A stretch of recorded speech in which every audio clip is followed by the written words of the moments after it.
Hello, hello, hello. I'm so excited today to be able to talk to you guys. Listen, we have a very special person joining us today, Miss Burgundy Herring, and she has agreed to come into our community and kind of touch base and share her story, her journey with you guys. Right now, she owns an amazing healthcare staffing firm, has been in the staffing industry for, I think I've calculated about 24 months. Is that right? Yes, yeah, I believe so. Yeah, Yeah. about 2 years is creating some amazing impact. And so I wanted an opportunity to be able to share that with our community. Just real life post launch testimonials, like what happens after when you have the opportunity to put the information in motion. And so without further ado, I want to introduce everyone to Burgundy Herring. And Burgundy, I'm going to start off and just now, obviously, I know this, and some of our community already knows it, but for those newcomers, can you just give a little bit of background about yourself and your story pre staffing firm owner? So I am a registered nurse. I've been that since I think 2009. I initially had a school, a proprietary school, and I'm located in North Carolina. So we did a lot of CNA. We have probably like 7 or 8 programs. So I sold that back in 2018. I set out for a few months because I had these licenses since 2016, but the school took most of my time, so I was unable to stop using my hands. So I was unable to dedicate time to the staffing industry. So I kept seeing Nicole come across. I think it was a Black Nurse Entrepreneurs, if I'm correct. And I'm like, who is this lady, and what is she talking about? So she just kept coming across my feed. It was time for me to jump into my next business. I'm an entrepreneur. It's fine to work for someone else. I think that's beautiful. You know, everyone is not made to be an entrepreneur, but I know I am. So I set out for a few months. I jumped in Nicole's mentorship. I believe I got my first contract. It was somewhere near Easter time, 2019. And from that, it's just skyrocketed, taken off. So, can you share a little bit? I know you had sent us the number of facilities you have and things like that. Are you comfortable just bringing us to up to speed with the milestones you have right now, being 2 years in the game? Whatever you're comfortable sharing with our community. So, Nicole, you know I'm a question first. You got to ask me a question because I go off. Um, how many employees do you have? Okay, so right now we have, oh my God, what's that? Two, three, four, five, six. So I have six in office employees. I have 300 field staff team members. And you guys are staffing about how many hours on average on a weekly basis? So you know, with staffing is always up and down. One week you're this number, next week you're that number. I always say you're only as good as your week. So I would say on a average week we're staffing probably 37 to 4,000 hours a week. Awesome. That's good because I do the math in my head, right? Mm-hmm. So that's good, right? That's a couple zeros. So, what I want to talk about, I want to give a little more context because obviously you're doing phenomenal. Those are great numbers. Year one, I know we circle back, touch base, and you were already like killing the game. And so when we saw your the new information come through, we're like, oh my God, we gotta have her back. This is crazy. But I want to give context because there's always people listening who have just started or are thinking about starting. And so that sounds so unattainable, right? People go, Nicole, 16 years, yeah, whatever, right? And they may even go Burgundy, 24 months, 4,000 hours, 300 employees. How do I get there?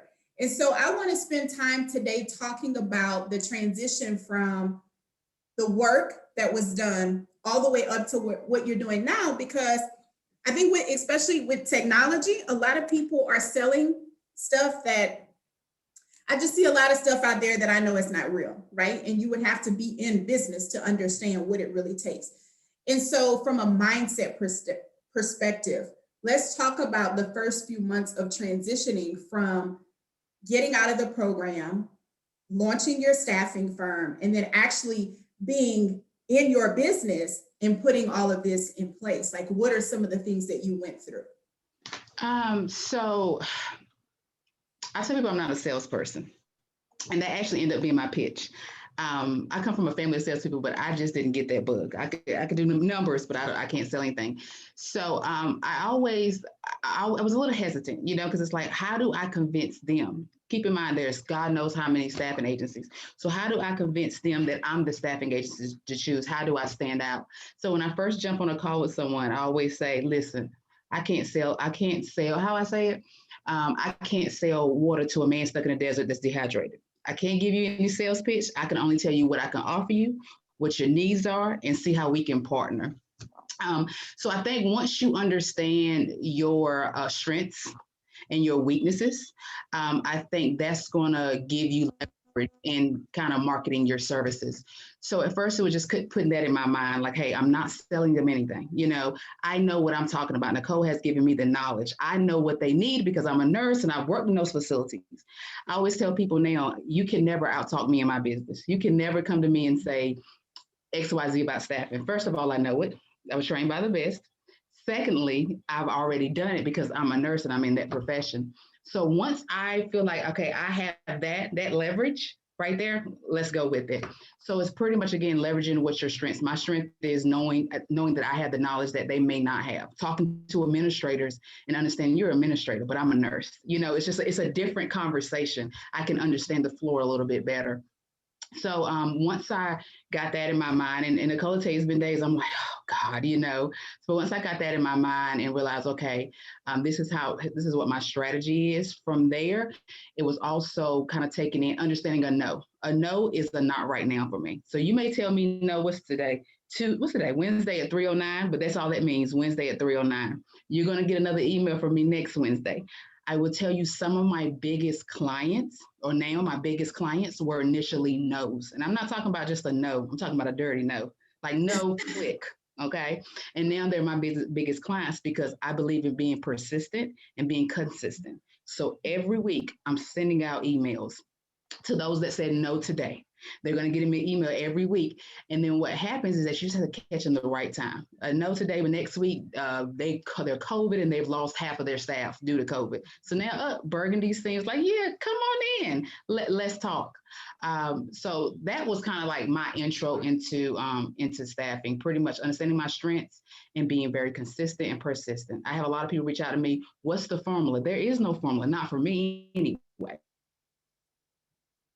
Your service and everyone's service is different, kind of tweaking it to make it your own. What can I offer that the favorites and maxims can't offer? So right. Yeah, that's good. Thank you for sharing that. I really appreciate your transparency, and I want to take it back a little bit further because I remember having those calls and you were saying, I'm not a salesperson. Or I remember one particular call and you were like, I forgot this guy's name. I don't want to say his name anyway, but you're like, I know they have needs. They're the largest facility in my area. You remember that? And we were going back and forth. And I said, well, I'm going to call them. And we called. Yeah. Is that one of your clients? Actually, no. He actually left the facility. And we've gotten a couple of their sister facilities, but I can't get in there. And, not to put out their business, I don't think it was a good facility. Okay. Learned about it now. Yeah, but what I want to talk about more importantly than that, the energy behind that. I can remember having some really thought-provoking conversations about what you were making that no mean. And so to hear you say the things that you said now, because it was like every no was, I hope I'm accurate in saying this. Every no back then seemed very personal. And you'd be like, they said no again. They said no again. And I'm telling you, like Burgundy, just go back. You have the information. Keep moving. Send them another email. Give them a phone call. And so now it's so good to see, and especially for those who are listening that are in that process, to see what happens when you stay consistent and realize it doesn't mean anything. And today it might mean something. You said it perfectly. But next week, it may not. And so I just wanted to speak to that a little bit. So thank you for sharing that.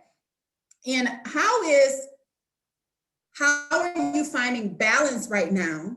Obviously, I know that your success has happened over time, and 4,000 hours, 300 employees, 6-7 internal staff members, that takes work. Like I'm mentally going, okay. So how are you finding balance right now in being able to manage all of the aspects of that, and run a successful business without forsaking the integrity of your business? Um, I'm not a micromanager, but I have issues with giving up, I guess assignments, what's the word I'm looking for?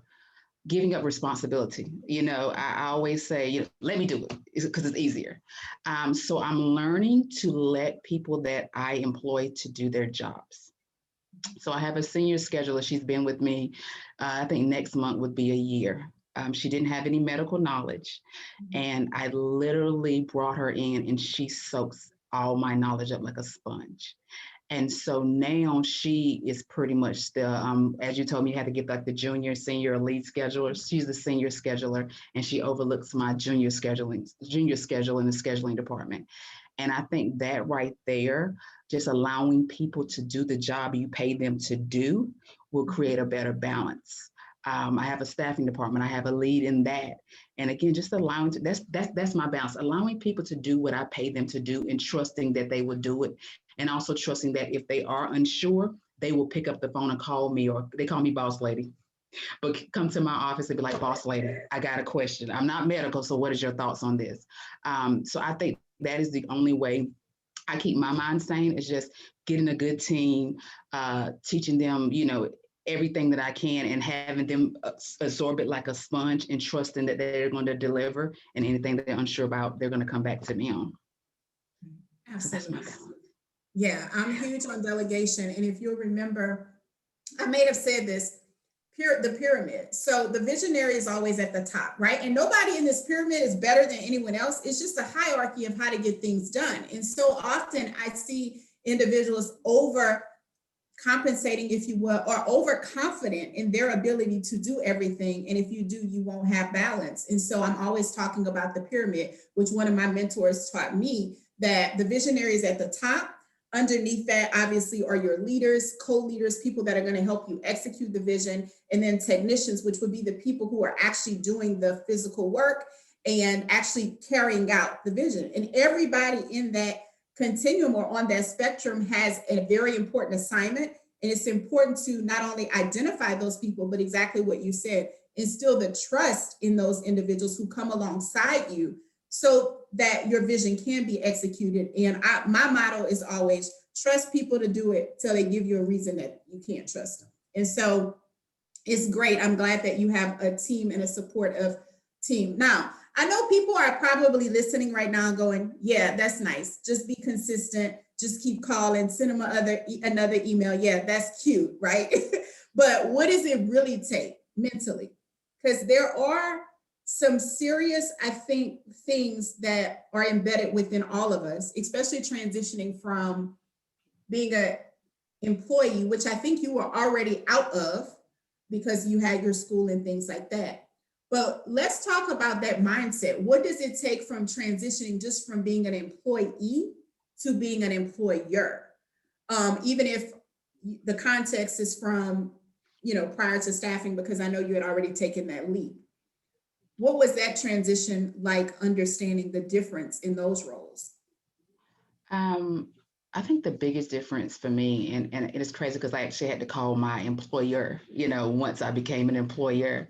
And I remember telling her, I apologize to you for me, all the crap talking I did, because it's a different weight. Now, don't get me wrong, there's so many perks to entrepreneurship. And as I tell you, I cannot go back to being an employee. But understanding that the end of the day, and this is what I tell my team, no matter what you do, it's Burgundy that did it. Understanding that, I always say I have to take care of my team. And in order for me to take care of my team, I have to make great managerial business decisions. So I won't have a layoff conversation or, we can't afford to keep this position open and things of that nature. I know I pray every morning, and my prayer is I ask the universe, I say, listen, give me the know-how, give me the confidence, give me the mindset and the energy to lead them correctly.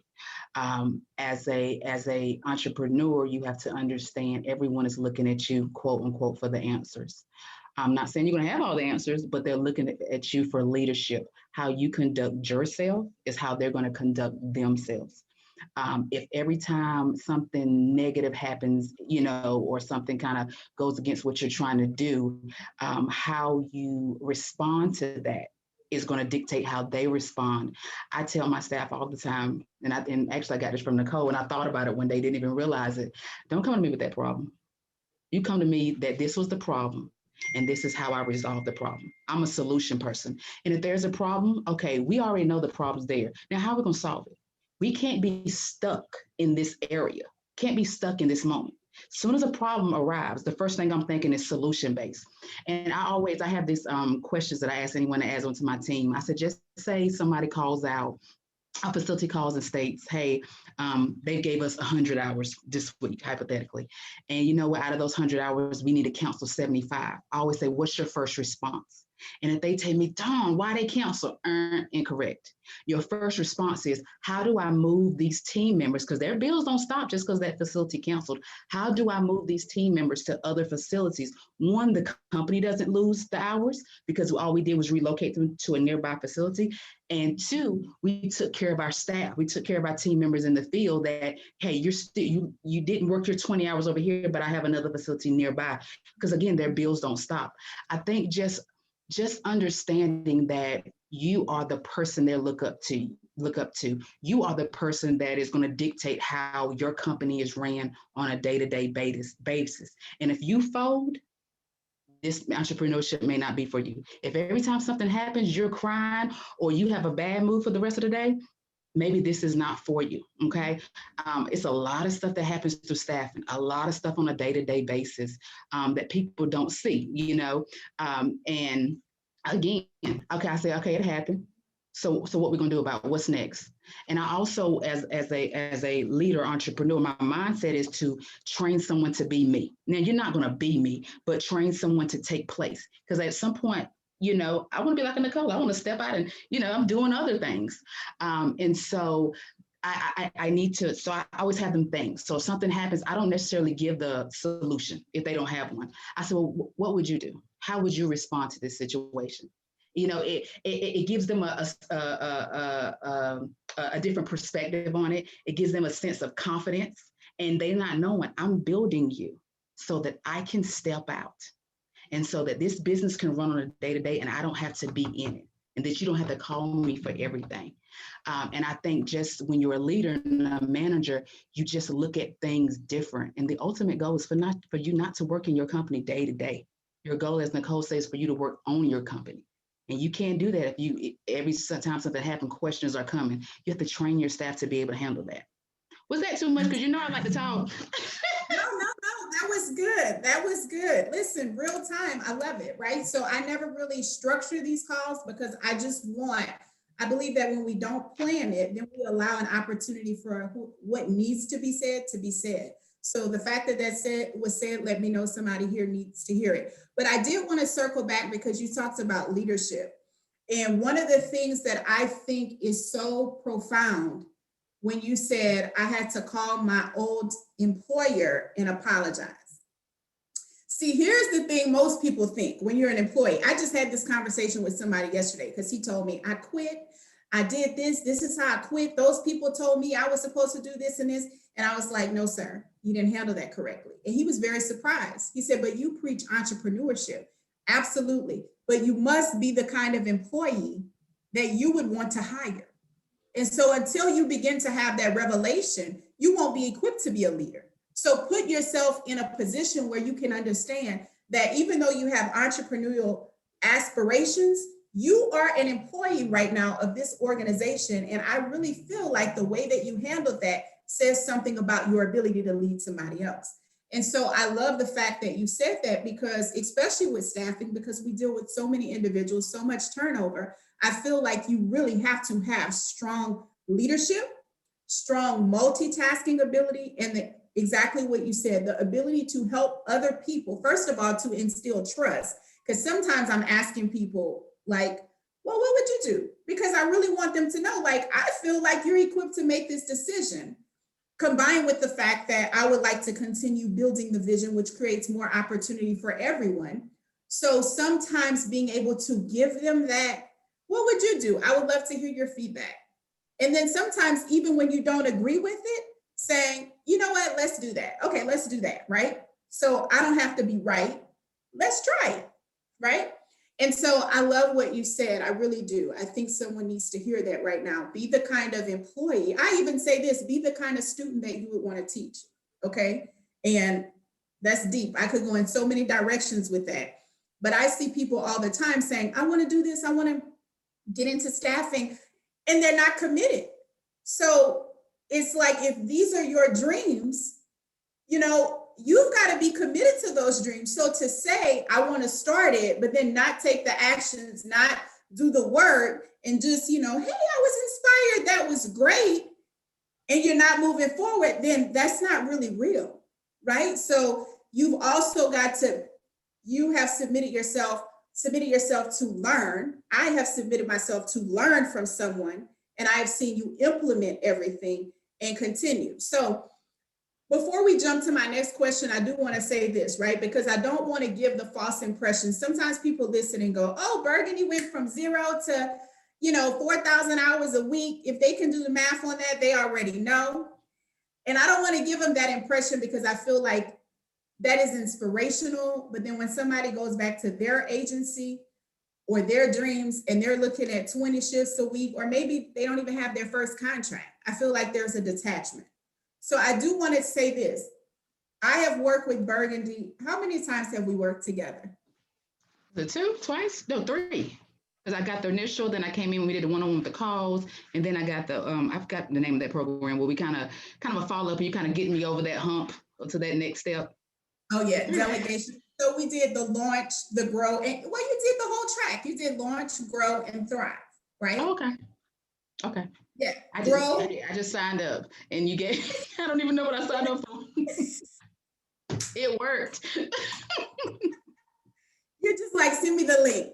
Yeah. But I say that because she had an ability to recognize, even though she was succeeding. When we worked together the last time, we worked together privately, she was already succeeding, but realized, I need something else. I need to go to the next level. When we worked together doing the Grow program, that was about marketing, helping you strengthen yourself to be able to actually communicate your message, get comfortable talking to facilities. It was already there. It was just a process of refining it.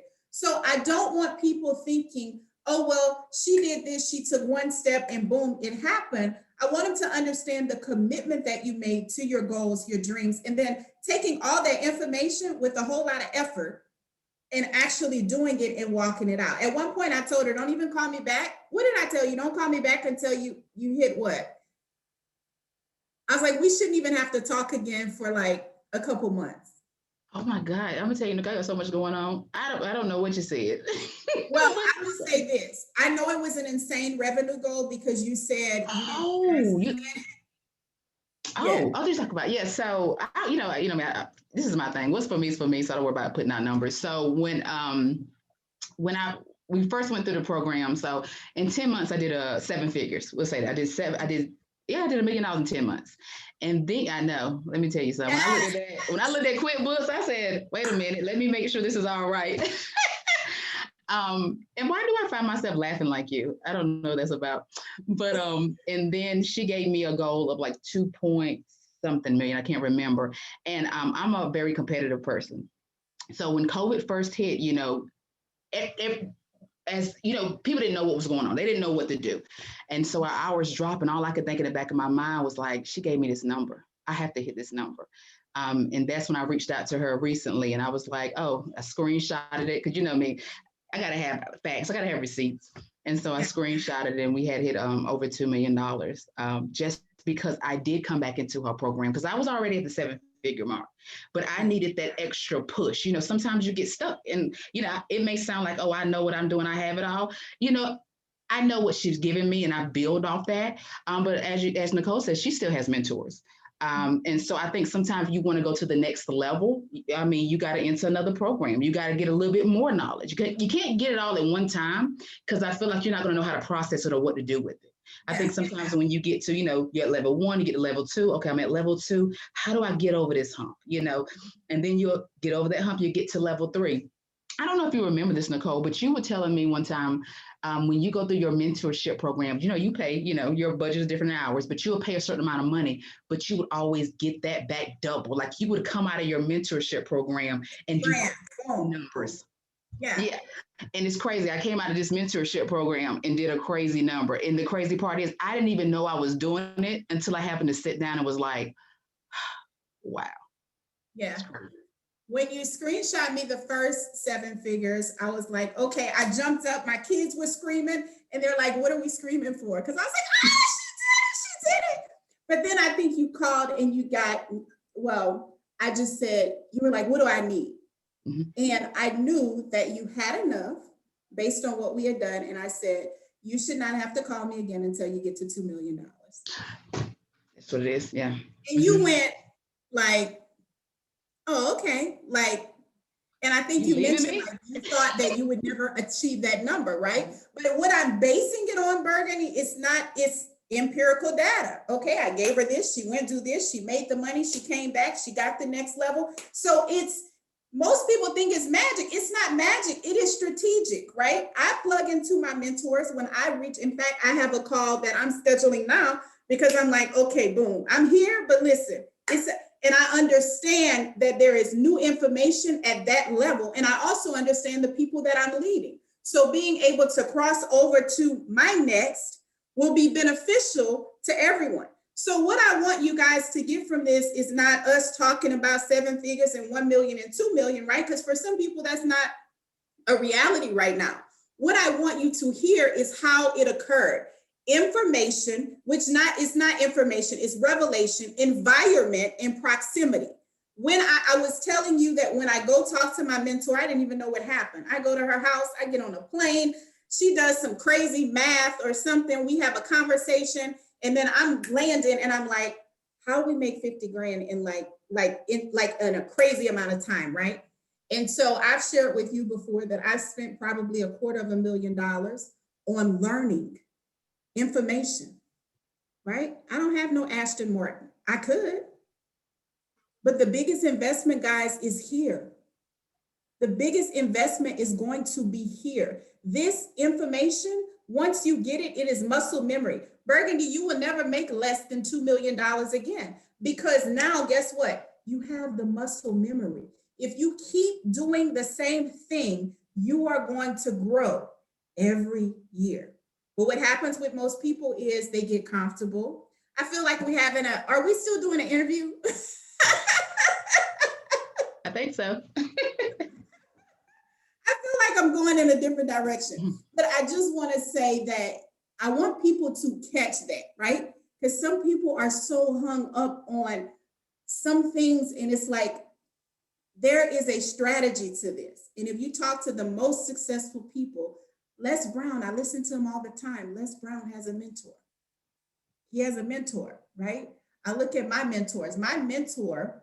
Some of my mentors are billionaires with the B, who have mentors who are other billionaires, right? So I'm looking at the formula like, wow, these people are plugged into other people because you can't see what you can't see. You can't read the label inside of the box.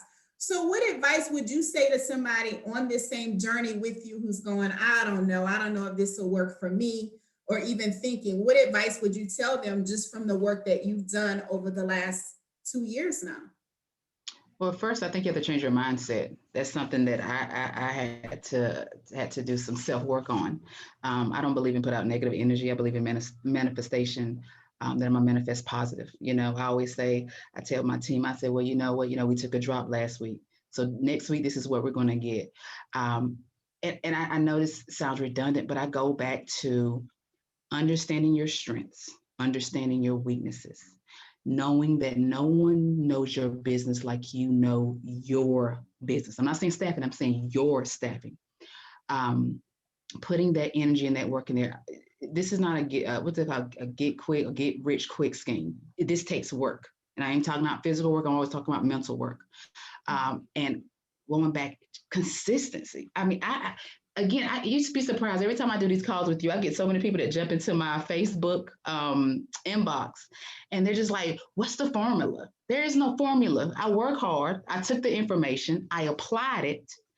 And I was consistent with everything that I did. That's the only thing I can say. There's nothing.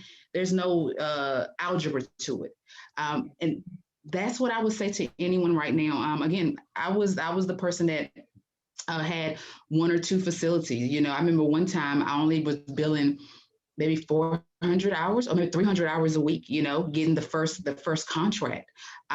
And I just believe in putting the time, putting the energy. I'm very personable with my clients, at least at first, and my dad always taught me people work with you because of you.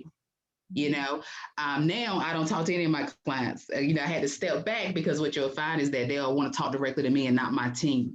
But when I was first building it, I think sometimes we look at the larger agencies like the Favorites and Maxims and be like, oh my God, they're so big. But you'll be surprised how many healthcare organizations or nursing facilities want to deal with someone in their town, want to deal with someone that they can actually pick up the phone and call, and they'll have to go through 25 customer service agents. They like that personable, hands-on feel. That's what I got, and that's how I built my clients. And then my clients start referring me to some of their friends. Because think about administrators. That's nothing but a circle in your area. One administrator knows 20 more administrators, and what do? Well, we got a staffing issue. Who are you using? Oh, I'm using Focal Point. And that's because I built that relationship with them. They have a trust in me. I have been in some of the buildings of some large healthcare agencies and knocked them right out because I don't play about staffing. I hold my staff to a certain standard, and you're not lost because we're such a mega organization. You can pick up the phone and talk to me or talk to my lead. What's the problem? How do we fix it? So I think all of that combined got me from a 300-hour week to now a 4,000-hour week. So yeah, no magic pill. Just stay with it. And stop being by everything. Because Nicole tell you, I'll be like, Nicole, I'm getting to get out of this. I can't deal with this. And she's like, oh, here you go, giving up again. Yeah. And just kind of keeping the course. And I have a strong team behind me. It's like, and I would tell myself, when I look at big wigs, or I have this one guy, I'm in competition with him. He's doing 9,000 hours a week, but he's also in 4 states. And he's part of this group, and I'm just sitting there like, why can't we do that? And I went to my team the next morning. I saw him Sunday night. I said, so it's a guy who's doing 9,000 hours a week. And they looking at me like, what you talking about, boss lady? So what's the difference between me and him? Why can't I do it? I had that in my mind. They can do it. I can do it. I just need to work and get it done. And so I think, and I'm in competition with myself. I think all of that, I'm a beast, and I'm just going to claim it. I'm a beast. Give me another 5 years. Yeah, talk to me. Now, I'm glad that you led the way for this because I wasn't going to say it, but because you said it, I'm going to take the liberty, if you're okay. Mm-hmm. I remember us talking one day and you said, Nicole, I want to sell. I want to get out of it. It's too much work. And I was like, what are you doing? Do you remember that? I do. I do. Let's talk. Well, are you happy that you didn't? I am. This crazy part. I had this conversation with my because I had a staffing coordinator that left and came back, and I had a conversation with her. And I told her, I said, "Do you know I put my business on Craigslist one time? I got 3 hits." So yeah. So with that, it was just not having the right team. And I don't know if you remember me talking about a certain individual that she was like, you need to let them go because when you let that person go, it's crazy how she speaks. And she said, when you let that weight go, your numbers are going to jump up. I promise you guys, within 30 days, me and my schedule looked at each other and said, oh my God, I got rid of that dead weight. I think once I got a good team and I took myself out of it, I'm going to tell you guys, how can I say this? I don't like staffing. I love the business of staffing. Right. I don't like the day-to-day of staffing. I'm not trying to deal with you cursing me out because you mad because we done called you on your BS. I'm not dealing with your dog died and your granddad done died 3 times. I don't have temperament for that. Like, I'm not built that way. And I was doing something that was not a strength of mine. My strength is not to deal with the BS of everybody's problem. My strength, I was talking about vision. I'm envisioning what I'm going to do, and I'm going to go after it. I'm going to get it done. Like right now, we're doing a lot of per diem, as I told you. Now let's go to travel, so I envision how to grow this company. And so to put me in a day-to-day, that's why I was like, Nicole, I can't do it. I was on call 24/7. It just was a lot. And that's because I didn't have the right team. Now I have the right team in place. And unless somebody come in here with a crazy number, now, this is America, everything's up for sale, even me. But if somebody comes in here with a number, it would have to be a crazy number for me to sell. But I'm so glad I didn't. I just need to structure my business differently so I didn't have that weight on me. And once I did that, you see what I'm doing now? I'm laughing. Exactly. I was like, no, what are you doing? Call me. I think you messaged me or something and said, I want to sell. It's just, and I'm like, no, we are not doing that. Let's get And it you together. gave me a number. You told me, you said when you get to this number, and if you want to sell at that number, then you sell, but not right now. I don't know if you remember that, and I was just thinking like, if I'd have sold, then the money I'm making, I wouldn't have got that. Yeah. And here's the thing. It's growing pains. There are things that you're going to have to go through. And so I'm going to challenge you because I think that the lessons that show up, and I think that I certainly think there's a sense of humor and all irony in all of this. The biggest things, the things sometimes where we have the greatest pain, if we can overcome them, on the other side of that are our greatest rewards. And so you having to be shaped into a leader, right? I'm one of those crazy people who were praying like, God, use me. And then one day my life is all crazy and I have this staffing firm and everything is going nuts. And I didn't realize, wait a minute, I'm going to have to get the experience. Like you're putting people in my path and situations and obstacles and different things that I have to work myself through. But guess what? All of those things have now developed the person you see now. And I would say the same thing for you. So you were holding on to this person and it just wasn't working. But I think that was leadership 1001 for you, right? Like when you let them go, when you have the ability to assess your strengths, to see to be able to not look at it as I'm letting someone go, but to be able to be loyal to your business. Not that we aren't loyal to people, but when we make decisions based on one person in an organization, that can make us be unloyal to our vision in entirety. And so I almost feel like you needed to get that lesson. Once you got that lesson, okay, let's go to the next thing. Mm-hmm. So it's so exciting. And I'm glad that you've been transparent because, again, I feel like you, I'm a visionary leader. I'm not involved in the day-to-day staffing operations. There have been periods where I've taken years outside of my organization, and I shared that with you. And the reason why is because I've had an amazing team, fully delegated, and I understand what a visionary leader is. There will be individuals listening who don't have a desire to do that. You want to be in your business, you want to be hands-on, and that's fine. But just finding out where your skill set is and where your gifting is also going to accelerate your profit, because it could be that you're doing the wrong thing. You're doing the wrong thing. And I remember when we were going through the growth session and I was telling you, Burgundy, you only have to do these sales calls till you get to the point where you can hire somebody to do them for you. So let's just get through them. And I'm sure you're at beyond that point.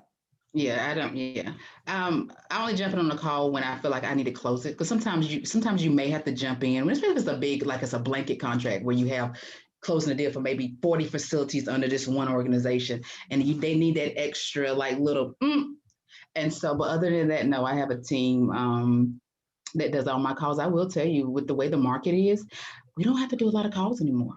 It's literally emails and you get a response. Like I sent some emails out Sunday night. I think I got 4 responses that Monday morning and they were in different states because, I'm trying to slowly get to those other states. So not a lot of calls needed now because we're in COVID. Yeah. I think when I started, it was 2005 and people thought you're crazy. Hurricanes Rita and Katrina, everything was nuts in my geography and people were like shutting down. And then here I am, the crazy entrepreneur, right? You probably can relate to this. Oh, this is the best opportunity. I've got to do it now. It made me go faster, right? And I'm watching these these people fold because they've all bought this, I don't know what to call it, right? They bought into the hype that, it's whatever. But anyway, in those areas that were impacted by Hurricanes Rita and Katrina, we had the greatest opportunities. And that was one of the reasons that we accelerated so fast. And so I do have staffing firms that are calling quite often, and just saying how challenging it is for them. And then on the flip side of that, I have other firms, our launch alumni, that are sharing success stories like yours. And I'm going, the information and your effort, your mindset, like there are different factors because everybody's in the same, like we're all on the same playing field. And so I definitely do think this is a season where you can win if you know how to strategize correctly. So were there any other moments I think this will be our last question, but were there any other moments that you felt like giving up? And what would you say to people listening now to inspire them about what they should do? So I will say I had made my first seven figures and COVID hit. When COVID first hit, again, it was the unknown for everybody. And we literally dropped down to my beginning numbers. And at that time, I sat back and I said, and I think you were on a Zoom or something on Facebook, and I kind of responded like, yeah, I thought I'd given up, and then I got a 30 facility contract. So I sat back, and this is after I made the money. Seven figures is good for first 10 months. That's to me phenomenal. And then COVID hit, and I said, hell, I'm jumping back down. Let me just get out. And those thoughts came through my mind. And then I said, okay, COVID hit. COVID hit. If COVID hit us, COVID hit these hospitals, COVID hit these nursing homes. These jokers, as I call everybody, these jokers geared to be out. This is the prime opportunity to get in these larger organizations that may have shut you out. So I had a moment of, and then after that, we buckled down. I got rid of dead weight. We moved to a new office. Like all the negative energy was out. And I said, this is what's getting ready to happen. And from there, I just put in my mindset. I give you anybody, I say, I'm a beast. And I can't be a beast and fold every time something comes up against me. So I just push forward. I really just push forward. I think if you understand that staffing, as I said it before, to me, it's a week by week. It's going to always be ups and downs. Staff, think about every business that's out here in America. What is the one department that every business dislikes? It's their staffing department, right? Every business is like this staffing aspect because it's hard to find good quality candidates or workers. Now think about our business. Our whole entire business is what every business dislikes, that one department. So imagine the stress. You literally took everything from everybody's businesses and put it in one, and this is all you do. Imagine the amount of stress that one be like, oh my God. But I just put things in place. I'm just like, okay, this is a business that no one likes, which means they need me. So then I started strategizing. I started thinking outside of the box. Let me tell you how much we've strategized. COVID hit, you guys. This is a little nugget. I not only staff nurses and CNAs, I staff the cleaning department in these facilities. These jokers said, I said, well, listen, I don't have any on staff. All I have is CNAs. They would have to keep their same title. I said, and then they would have to keep their same rate. Do you know they said, I got my CNAs to say, hey, right now we're in COVID. And I know in North Carolina, the way the Department of Health works, it's like every department, pretty much you a CNA, as long as you're trained, you can work in any department, because everybody's short and everybody's trying to pull together. So I just started thinking outside the box, and I told my scheduler, I said, if we can staff cleaning crews in that building, why can't I staff them in the rest of my buildings? Like, you just have to start strategizing. When stuff hits you, okay, how do I get out of this? How do I take this lesson and make it better? Like, it was an insurance that I didn't have when I first started, that I was basically bamboozled, as I say, into getting. That one insurance that I got opened the door to so many other contracts that if I didn't have it, I couldn't have got those contracts. So sometimes you're pushed in a corner for a reason, just I was just come out fighting, and use all that negative, what was the word I'm looking for? Y'all know I'm not the best speaker. Use all that negative energy that can come towards you and switch it into good and learn from it. And that is the only reason I'm here today. I'm telling y'all, it's some stuff that happens in staffing that you got to have a strong back for and be able to come out of it. Yeah, I appreciate that. And I do want to piggyback and say that the mental space, this is why it's so important to work on your business and not in your business. If you are dealing with all of that and you are working in the business, in the day-to-day operations, you're not in the right headspace, it's not happening right enough, fast enough, you're aggravated, right? In all of this, you're not going to think correctly when things like this happen. Working on the business will allow you the headspace. Business is about head, okay? We don't get paid to work, we get paid to think. And so if you are a visionary leader, as most of you here would be visionaries, right? Because you have the vision for the company, you have ideals. And so you might have to get started being hands-on and doing things like that. But the sooner you can get into the space where you can be in front of the vision, when things like that happen, just what happened for Burgundy, you'll be able to pivot really quickly and say, okay, there's an opportunity here. Now, not let's just focus on this one facility. Hey, I bet my other facilities need this too. I was talking to one of my private clients and she was telling me she's doing amazing too. In fact, she's not too far. She's in another state, but not too far from you.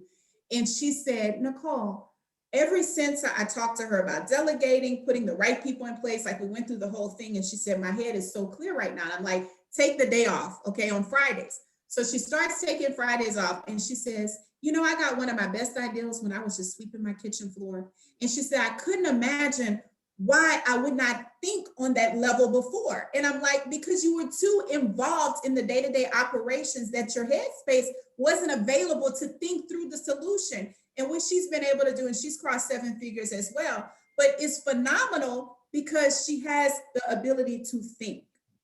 Okay, so you have to be able to think. Every problem that shows up is not showing up, oh, this is a sign, I need to quit. Oh, this is a sign, oh, they did this. I had my first employee steal all of my information and sell it to my next door neighbors who I had to look at every day, and they were calling my nurses to go to work. And I wanted to quit. I was 9 months pregnant. I wanted to quit. But you know what happened? I called my father and my husband and told them what happened. And they both said, you need to move.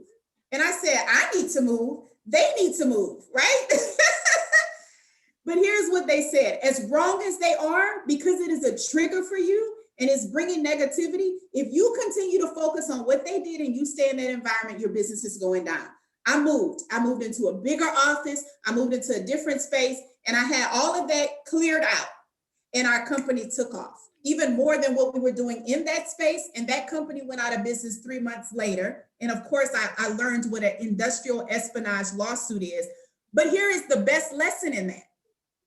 They didn't do that when I was a 7-figure company. So I got to learn in the beginning how to put the right documents in place, how to protect my information, how to hire people, what is industrial espionage, how to litigate when that happens. I would rather learn that when I have just a little bit going on than when my business is a multi-million-dollar business. Now I'm figuring out, oh, I was supposed to have these things in place. So you have to have the right outlook. Okay, so some of you may be listening right now going, okay, I've tried, I'm almost done with this. It's not time to be done. Step back and reassess, what do you have in your hand right now? And I guarantee you, you have the information. If you have the strategy, you put that in place and keep pressing forward. There is an opportunity here. There's an opportunity here. So, well, Burgundy, I'll let you, do you have any final thoughts? I think that we've taken enough of your time. Did you have any final thoughts? No, are we not doing questions today?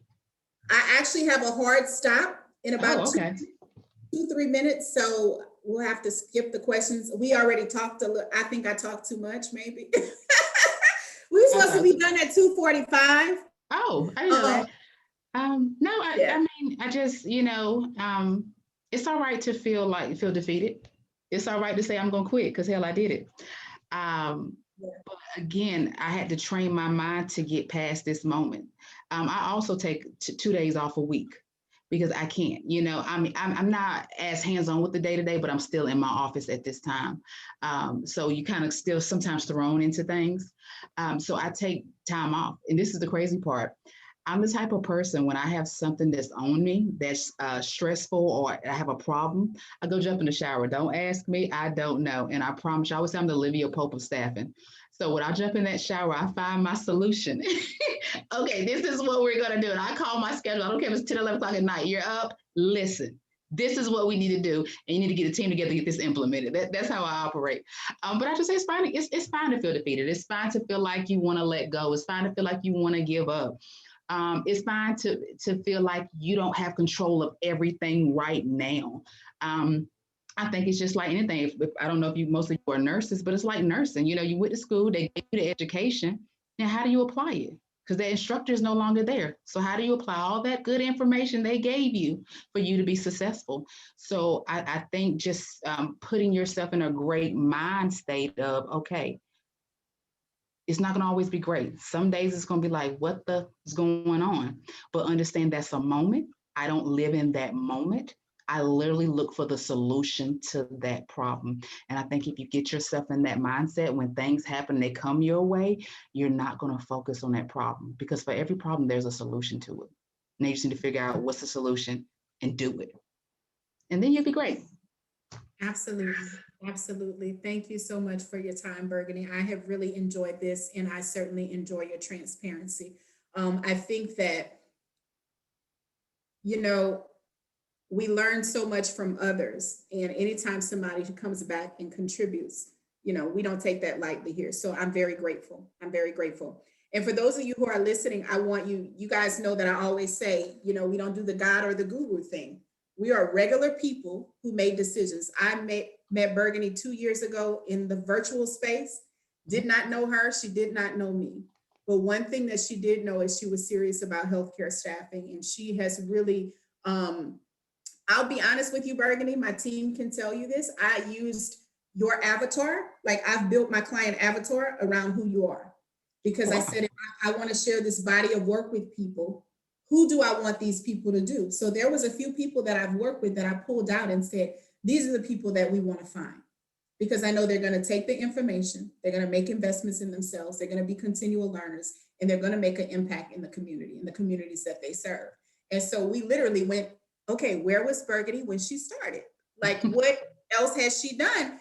And build an entire avatar around helping individuals like that. And so that just speaks volumes, I think, to the way that we feel about you and your success here. So thank you for your time. I'm going to go ahead and end it now, guys. Thanks for joining us today. It has been an absolute pleasure. I will talk to you guys really, really soon. Be blessed.